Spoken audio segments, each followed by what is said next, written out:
자주 책망을 받으면서도 목이 곧은 사람은 갑자기 패망을 당하고 피하지 못하리라.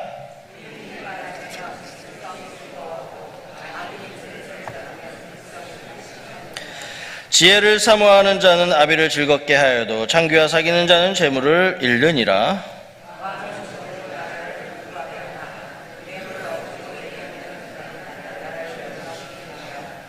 이웃에게 아첨하는 것은 그의 발 앞에 그물을 치는 것이니라.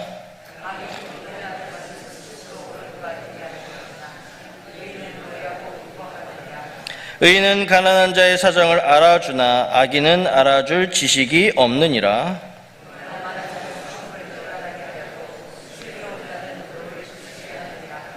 지혜로운 자와 미련한 자가 다투면 지혜로운 자가 노하든지 웃든지 그 다툼은 그침이 없느니라.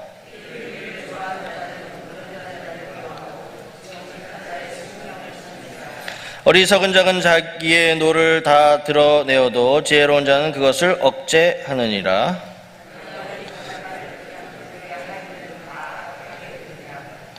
가난한 자와 포악한 자가 섞여 살거니와 여호와께서는 그 모두의 눈에 빛을 주시느니라.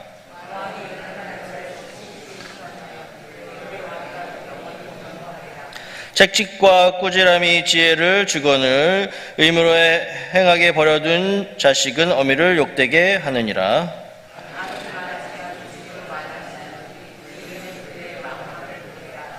내 자식을 징계하라. 그리하면 그가 너를 평안하게 하겠고 또 내 마음에 기쁨을 주리라.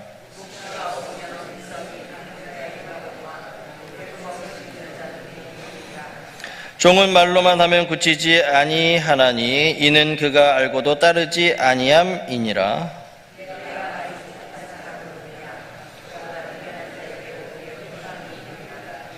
종이 어렸을 때부터 곱게 양육하면 그가 나중에는 자식인 채 하리라.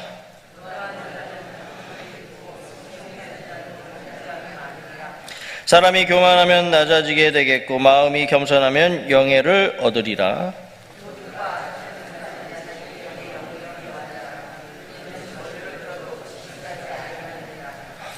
사람을 두려워하면 올매에 걸리게 되거니와 여호와를 의지하는 자는 안전하리라.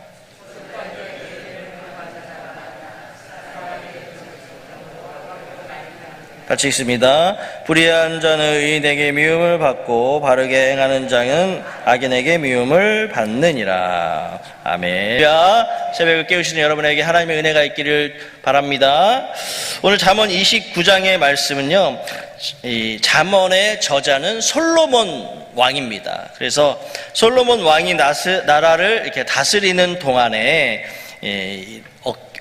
지혜를 많이 이렇게 얻게 되는데 그 솔로몬의 지혜의 일부를 지금 소개하고 있습니다. 그리고 국가가 부흥하기 위해서는 반드시 이 공의로운 통치가 이루어져야 나라가 부흥할 수 있다라는 것을 말씀을 해주고 있습니다. 우리 1절의 말씀 함께 보겠습니다. 1절의 말씀 시작. 자주 책망을 받으면서도 목이 곧은 사람은 갑자기 패망을 당하고 피하지 못하리라. 아멘. 그래서 자주 책망을 받는다는 말은요, 이 돌이킬 수 있는 기회가 많다라는 의미도 되는 것입니다. 그만큼 너가 책망받으면서 바르게 살아갈 수 있는 그런 기회가 주어졌다라는 것을 의미합니다. 그럼에도 불구하고 그렇게 자기에게 개선할 수 있고 돌이킬 수 있는 기회가 있음에도 불구하고 마음을 강팍하게 하고 목을 곧게 하고 교만하게 하고 또 거만한 행동을 하게 되면 돌이킬 수가 없다라고 하는 것입니다. 그렇게 되면 어떻게 됩니까? 그렇게 책망을 받으면서도 바꾸지 않고 고치지 않게 되면 그 사람은 결국에는 패망하게 된다라는 것을 말씀을 하고 있습니다. 그래서 우리에게 돌이킬 수 있는 기회가 주어졌을 때 마음을 돌이키고 행동을 돌이키고 그래서 더 좋은 기회로 나아갈 수 있는 그런 지혜로운 사람이 되라, 이렇게 말씀을 해주고 있습니다. 언제나 우리 주님께서는 우리가 회개하고 돌아오기를 기다리고 계시다는 것입니다. 둘째 아들이 방탕하게 나가서 탕자처럼 그렇게 방탕하고 살다가 돌아왔지만 아버지는 신발도 신지 않고 버선발로 달려가서 그 아들을 끌어주고 용서해주고 또 잔치를 벌여주는 것을 우리가 볼 수 있지 않습니까? 그런 것처럼 항상 우리 주님은 우리가 잘못하고 그릇된 길로 갈 때에도 항상 기다리고 계시면서 돌아오기를 기다리고 계신다라는 것입니다. 언제나 용서가 많으신 우리 주님, 항상 나에게 기회를 주시는 주님께 늘 그 기대에 부응하며 살아가시는 우리 모두가 되어야 할 줄로 믿습니다. 그 다음 2절의 말씀 보겠습니다. 2절의 말씀 시작. 의인이 많아지면 백성이 즐거워하고 악인이 권세를 잡으면 백성이 탄식하느니라. 아멘. 그래서 다스리는 자들 가운데 의인이 많아지면 백성들은 어떻게 되겠습니까? 공의가 시행이 되기 때문에, 공의가 실현이 되기 때문에 평안이 있고 풍성함이 있게 되지만, 악인이 권세를 잡게 되면 불의가 행하여짐으로 인해서 탄식하게 되고, 백성들은 탄식하게 되고 고통을 받을 수밖에 없다라는 것입니다. 그래서 우리가 나라의 지도자를 세울 때 너무나도 중요한 일을 하는 것 아니겠습니까? 너무나도 중요하기 때문에 나라의 지도자를 세우는 일이 있을 때는 정말 우리가 기도를 많이 하면서 나라의 발전과 나라의 그 안녕을 위해서 우리가 기도하면서 정말 좋은 지도자, 정말 공의를 실현하고 정직하게 행할 수 있는 그런 지도자들을 세우는 것이 너무나도 중요하다는 것입니다. 그래서 우리가 항상 나라의 지도자를 위해서 기도할 수 있고 나라가 잘 이끌어갈 수 있도록 나라를 이끌어갈 수 있도록 우리가 기도를 해야 한다는 것입니다. 그래서 항상 새벽에 나오셔서 기도하실 때 우리 나라의 지도자들을 위해서, 대통령과 또 정치인들을 위해서 우리가 항상 기도하는 것을 잊지 말아야 하겠습니다. 그 다음 4절의 말씀을 보겠습니다. 4절의 말씀 시작. 왕은 정의로 나라를 견고하게 하나 뇌물을 억지로 내게 하는 자는 나라를 멸망시키느니라. 아멘. 그래서 사람마다 동일하게 구원의 길과 멸망의 길이 놓여 있습니다. 그래서 우리가 어떤 길을 선택하느냐, 사람에게는 다 선택권이 있지 않습니까? 내가 구원의 길을 선택할 수도 있고 멸망의 길을 선택할 수도 있는데, 그 어떤 길을 선택하느냐에 따라서 그 결과가 다르게 나타난다라는 것입니다. 그래서 이것은 선택의 중요성에 대해서 말씀을 해주고 있습니다. 그래서 나라를 이끌어가는 지도자들이 어떤 선택을 하느냐에 따라서 그 결과가 다르게 나타나게 되고, 그래서 좋은 선택을 하게 되고 지혜로운 선택을 하게 되면 나라는 견고하게 되지만, 바른 그릇된 선택을 하게 되면, 바르지 않은 선택을 하게 되면 나라가 쇠퇴하게 되고 망하게 되는 그런 결과를 초래할 수 있다라고 하는 것입니다. 왕이 하나님의 뜻에 따라 공의롭게 백성을 다스리게 되면, 하나님의 뜻에 따라 나라를 다스리게 되면 나라는 어떻게 되겠습니까?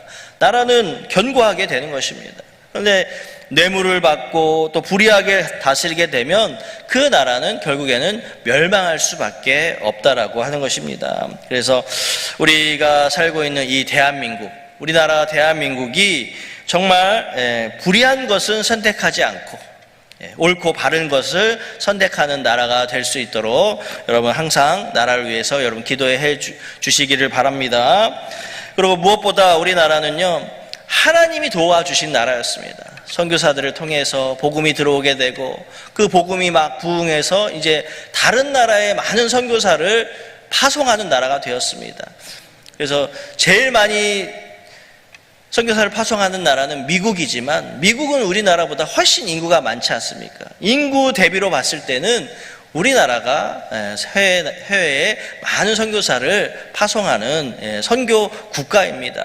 그런 것처럼 우리 대한민국 안에 살고 있는 우리 국민들도 정말 많은 사람들이 하나님을 영접하고 하나님을 믿고 하나님의 자녀로 살아갈 수 있도록 하나님을 선택하며 그렇게 하나님의 자녀된 모습으로 살아갈 수 있도록 우리가 또 많이 전도하고 또 우리나라가 더 복음화되기 위해서 그렇게 노력하는 그런 나라가 되어야 할 줄로 믿습니다. 그 다음 8절의 말씀 보겠습니다. 8절의 말씀 시작. 거만한 자는 성읍을 요란하게 하여도 슬기로운 자는 노를 그치게 하느니라. 이 거만한 자는요, 사람을 누군가를 업신여기고 내가 더 우월하다 그렇게 생각을 가지고 사는 사람을 이 거만한 사람이라고 우리가 말합니다. 이 사람은 오늘 보니까 말씀해 보니까 성읍을 요란하게 만든다라고 이렇게 말하고 있습니다. 반대로 슬기로운 사람은 오히려 사람들의 노를 그치게 하고 평화롭게 성읍을 그렇게 만든다라고 말씀하고 있습니다. 여러분, 거만한 사람이 많은 공동체가 있고 슬기로운 사람이 많은 공동체가 있습니다. 어떤 공동체가 좋은 공동체입니까? 슬기로운 사람, 평화를 추구하고 평화롭게 그렇게 만들기 위해서 노력하는 그 공동체가 정말 행복한 공동체고 우리가 추구해야 할 공동체인 것입니다. 그래서 우리 가운데 가장 기초적인 공동체가 있습니다. 바로 가정입니다. 가정이 정말 평화롭고 행복이 가득하고 웃음이 가득한 그런 가장 기초적인 공동체가 가정인데, 그런 평화로운 공동체를 여러분 만드시기를 바랍니다. 우리 주님께서도 아담과 하와를 만드시고 둘이 결혼하게 만드시고 또 자녀를 주시지 않았습니까? 그러면서 가장 첫 번째 공동체가 이 가정이라고 하는 것입니다. 그래서 가정이 평화로워야 교회가 평화롭습니다.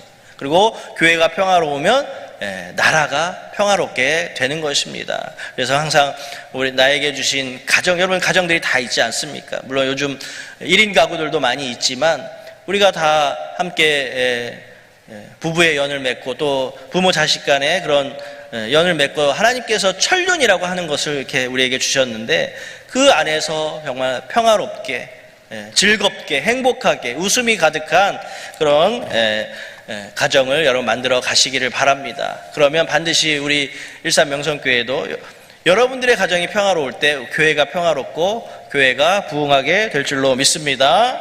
그 다음 우리 14절의 말씀을 보겠습니다. 14절의 말씀 시작. 왕이 가난한 자를 성실히 신원하면 그의 왕위가 영원히 견고하리라. 아멘. 왕은 백성들의 안전과 복지를 책임지기 위해서 세움을 받았습니다. 그래서 자신의 왕권을 백성들을 위해서 사용을 하게 될 때 왕의 그 권위도 세워지고 나라가 견고하게 세워질 수 있다고 하는 것입니다. 이 다윗 왕을 우리가 위대한 왕이라고 평가하는 이유가 바로 여기에 있습니다. 다윗 왕은 항상 힘든 사람들, 마음에 상처받은 사람들, 또 외로운 사람들을 불러서 그에게 힘을 주고 같이 또 이렇게 생활할 수 있도록 공동체를 형성해서 그렇게 국민들의 마음을 얻었기 때문에 그의 왕위가 견고할 수 있었고, 오랫동안 나라를 치리하면서 또 하나님께서 약속의 언약의 말씀도 주었듯이 그의 왕위가 영원히 견고하리라, 그런 복을 받을 수가 있었던 것입니다. 우리가 왕이 자신을 위해 왕권을 사용하게 되면 잠깐 동안은 자기가 원하는 것을 얻을 수는 있을 수 있으나 나라는 부패하게 된다라고 하는 것입니다. 오래 갈 수가 없는 것입니다. 그래서 항상 민심이라고 하는 것, 왕은 국민들의 마음을 잘 살피고 국민들을 위로하고 또 안녕과 복지를 위해서 노력할 때 나라가 평안할 수가 있는 것입니다. 그 다음 18절의 말씀 보겠습니다. 18절의 말씀 시작. 묵시가 없으면 백성이 방자히 행하거니와 율법을 지키는 자는 복이 있느니라. 아멘. 여러분, 묵시는요, 선지자가 하나님으로부터 받은 그런 말씀을 묵시라고 합니다. 그래서 요한계시록의 말씀이 묵시록입니다. 그래서 사도 요한에게 하나님의 말씀이 임해서 그 말씀대로 글을 쓴 것이 바로 이 요한계시록의 말씀이고, 또 구약에서는 에스겔의 말씀, 에스겔 선지자에게 하나님의 말씀이 임하여서 그 기록한 말씀이 이 묵시의 말씀이라고 하는 것입니다. 그래서 선지자는 하나님으로부터 들은 말씀을 올바르게 잘 전해서 그것을 백성들이 행할 수 있도록 해야 하는 것입니다. 그래서 묵시의 말씀은 하나님의 말씀이기 때문에 우리의 삶의 이정표가 될 수 있다라는 것입니다. 그래서 오늘 말씀해 보니까 묵시가 없으면 백성이 방자에 행하거지와, 방자에 행한다는 것은 내가 행할 바를 알지 못하고 자기 마음대로 그렇게 행동하는 것을 방자에 행하는 것입니다. 그러면서 죄를 짓게 되고, 내 뜻대로 살게 되면 죄를 짓게 되고, 그렇게 하나님의 뜻에 어긋나는 삶을 살게 되는 것입니다. 그리고 묵시의 말씀이 곧 율법과 규례가 되기 때문에 이것을 따라 행하게 되면, 하나님의 말씀을 따라 행하게 되면 우리는 어떤 것이 따라오냐면 오늘 복이 따라온다, 복을 받는다라고 말씀을 하고 있습니다. 그래서 성도인 우리는 하나님의 말씀을 따라 살아갈 때 하나님의 복을 받게 될 줄로 믿습니다. 그래서 항상 우리가 말씀을 가까이 하시면서 말씀을 지키는 자가 형통의 복을 받고 잘 되는 복을 받을 수가 있는 것입니다.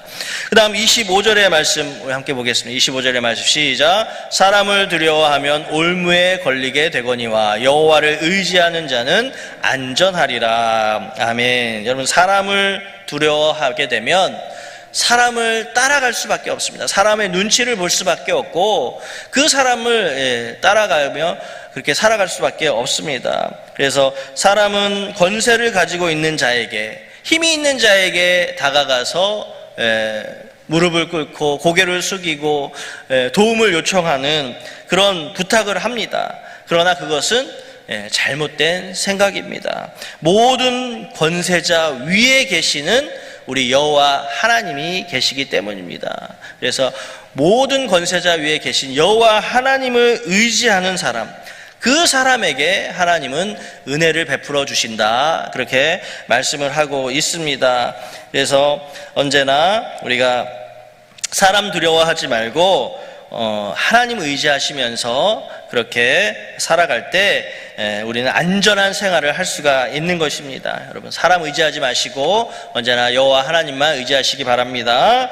끝으로 26절의 말씀 보겠습니다. 26절 시작. 주권자에게 은혜를 구하는 자가 많으나 사람의 일의 작정은 여호와께로 말미암느니라. 아멘. 그래서 주권자에게 은혜를 구한다. 아까도 사람에게, 권세 있는 사람에게 다가가서 부탁을 하고 사람을 의지하는 그런 말씀과 비슷한 말씀입니다. 그래서 우리는 언제나 모든 주권자 위에 가장 높으신 하나님, 모든 만물을 창조하시고 다스리시는 정말 진정한 주권자이신 그 하나님을, 여호와 하나님을 우리가 바라보면서 의지하면서 은혜를 구할 때 하나님께서 은혜를 주신다라고 하는 것입니다. 그래서 사람의 일의 작정은 여호와께로 말미암는다라고 말씀하고 있습니다. 사람의 일의 판결, 모든 사람의 일의 판결도 다 하나님께 있음을 이야기하고 있는 것입니다. 사람이 계획할지라도 그 걸음을 인도하시는 분은 우리 여호와 하나님이시라고 하지 않았습니까? 그래서 우리가 계획하고 우리가 모든 것을 움직이려고 할지라도 그 모든 것을 승인해 주시고 판결해 주시는 분은 우리 하나님밖에 없다라고 하는 것입니다. 그래서 모든 만물을 다스리시는 하나님, 우리의 모든 사람의 모든 생각과 마음도 다 알고 계시는 그 하나님만 의지하고 하나님께 은혜를 구할 때 하나님은 또 우리의 모든 사정을 다 살펴보시고 하나님께서 주실 수도 있고 주시지 않을 수도 있고 또 다른 것을 주실 수도 있고 기다리라고 하실 수도 있고, 그래서 우리가 기도하고 항상 하나님의 뜻을 기다리는, 인내하며 기다리는 그런 모습이 우리 가운데 있어야 합니다. 오늘 이 새벽에 정말 은혜의 근원이 되시는 하나님께 의지하시고 또 그 하나님께 은혜를 구하셔서 풍성한 은혜를 받아 누리시는 저와 여러분 될 수 있기를 주님의 이름으로 축원드립니다. 기도하겠습니다.